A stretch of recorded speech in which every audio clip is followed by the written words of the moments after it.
सितंबर के महीने में बेंगलोर में एक घटना घटता है और वहाँ पे 2 सितंबर के बाद एक घटना घटता है और वहाँ पे एक लड़की का लाश किसी अपार्टमेंट में 59 टुकड़ों में किया हुआ फ्रिज में पैक करके मिलता है।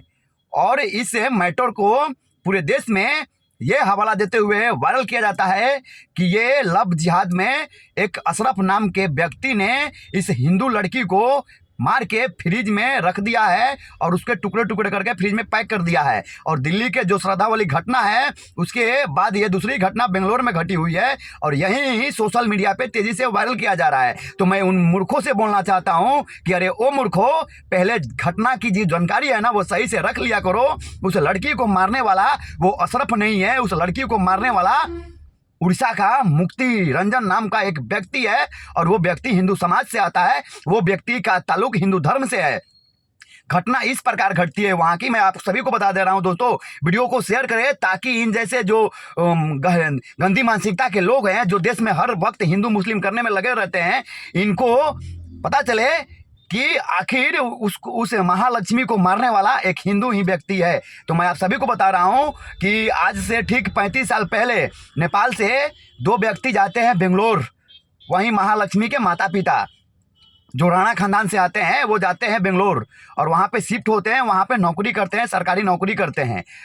और नौकरी करने के बाद वो अपनी जो बेटी है ना उस बेटी की शादी वहाँ पे एक प्राइवेट नौकरी करने वाले युवक के साथ करते हैं। बेटी जब बड़ी होती है तो उसकी शादी होती है और ठीक शादी के 1-2 साल बाद उस बेटी की एक बेटी पैदा होती है जो अभी 4 साल की उम्र की वो बेटी है, महालक्ष्मी की बेटी है।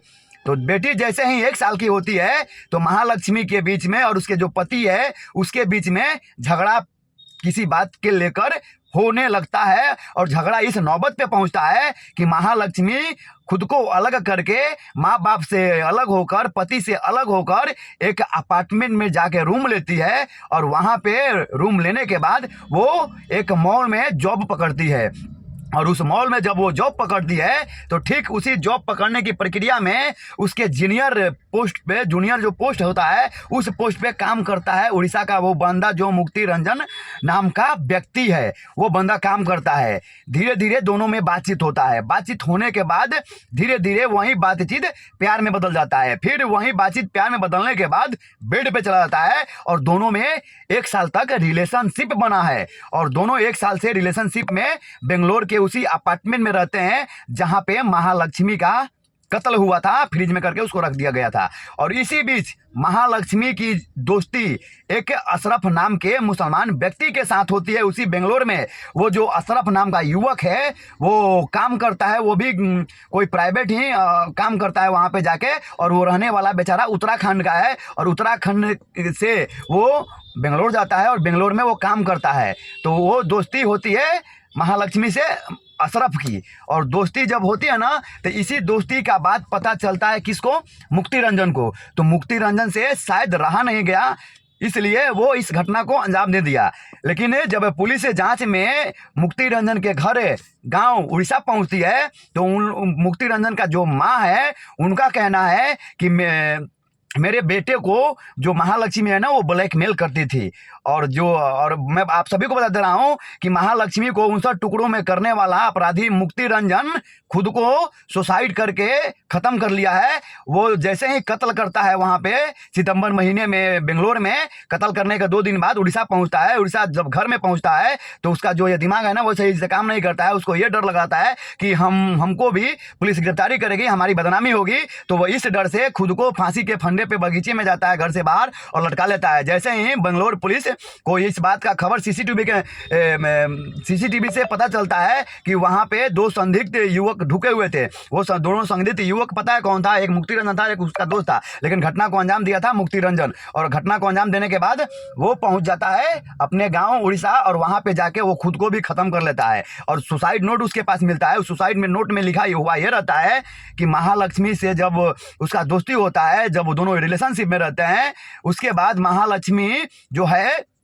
उसको ब्लैकमेल करने लगती है। और ब्लैकमेल करने की प्रक्रिया में ये सारा कांड होता है। और ब्लैकमेल करने की ऐसे तंगी में आकर ये जो मुक्ति रंजन नाम का युवक है वो इस घटना को अंजाम देता है और अपनी प्रेमिका जो महालक्ष्मी है उसका टुकड़ा, कहीं हाथ अलग कहीं पैर अलग और मुड़ी अलग, माने शरीर का 59 टुकड़ों में किया गया था और उसको करके फ्रिज में पैक कर दिया जाता है। और ठीक जब 20 दिन बीत जाता है तो वहाँ जो अपार्टमेंट में लोग रहते हैं उनको सड़ी हुई लाश की गंध महसूस होती है। तब जाके वो पुलिस को खबर करते हैं और जैसे ही पुलिस वहाँ पहुँचती है उस अपार्टमेंट में, उस रूम में, तो वहाँ पे एक लड़की की लाश मिलती है जो 59 टुकड़ों में किया हुआ होता है। और वहीं जो लाश वहाँ पे मिला हुआ है महालक्ष्मी का, उसके बाद पुलिस जांच में इसमें अपना जांच का भूमिका निभाती है और जांच में यह पता चलता है कि उस लड़की को मारने वाला एक उड़ीसा का हिंदू व्यक्ति है जिसका नाम मुक्ति रंजन है। और कुछ दोहरी मानसिकता के लोग जो इस भारत देश की अखंडता को बिगाड़ना चाहते हैं,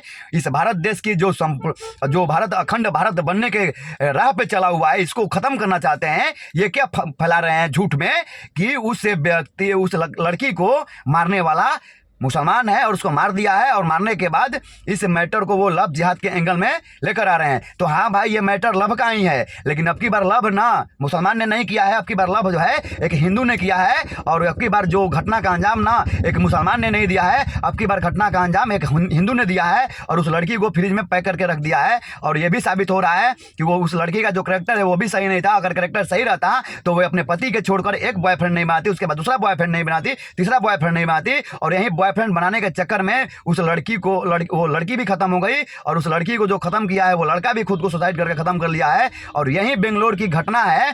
कानून अपना सही से काम कर रही है। तो मैं उन गंधभक्तों से बोलना चाहता हूं कि भैया लोग, आप जरा हिसाब से पोस्ट करो और सोशल मीडिया पे वायरल करो। यहाँ की सरकार ऐसी है कि जो आप लोगों के ऊपर कार्रवाई नहीं कर रही है फेक फैलाने के जुर्म में। अगर कार्रवाई करती तो आप लोग अभी तक कई लोग पकड़ा गए होते। लेकिन घटना वहाँ पे ये है कि हिंदू ही महालक्ष्मी को 59 टुकड़ों में करके फ्रिज में पैक करके मार दिया है। तो अब जाओ विरोध करो वो उस मुक्ति रंजन का जिसने इस घटना को अंजाम दिया है। अब जाओ विरोध करो और बोलो कि वो हिंदू ने मार दिया है। और ये भी लव का चक्कर था। और मैं लड़कियों से अपील करता हूं कि अगर आप लोग सही रहेंगी, आप लोग का कैरेक्टर सही नहीं रहेगा, और अगर जो लड़की सही है उसके ऊपर कोई आँच नहीं होता है, लेकिन जिस लड़की का कैरेक्टर सही नहीं है उस लड़की का अंजाम ऐसे ही हो रहा है। कभी मुसलमान समाज के लोग मारते रहे, कभी हिंदू समाज के लोग मारते रहे और लोग इसे दूसरा ही एंगल दे रहे हैं। तो अब की बार हिंदू लड़की का कत्ल किया है, हिंदू लड़के ने ही, कोई मुसलमान कत्ल नहीं किया है। और ये वहाँ का फैक्ट है,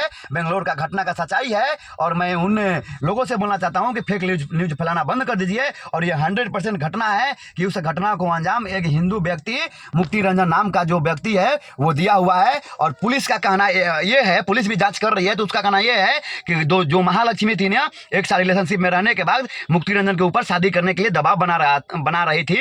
और शादी नहीं करने के कारण उस मुक्ति रंजन नाम का जो व्यक्ति है, जो हिंदू समुदाय से आता है, वो इस घटना को अंजाम देता है और उसको 59 टुकड़े में पैक करके भर देता है, फ्रिज में रख देता है। तो वीडियो को शेयर करें, शेयर करके हर जगह पहुंचाइए कि बेंगलोर का जो घटना हुआ है ना, उस घटना को मुक्ति रंजन नाम का युवक ने अंजाम दिया है, ना कि कोई अशरफ नाम का। जय हिंद। पाटलिपुत्र न्यूज से वीरू उपाध्याय। शेयर करें, लाइक करें, फॉलो करें और चैनल को सब्सक्राइब करके बेल आइकन बटन जरूर दबाएं।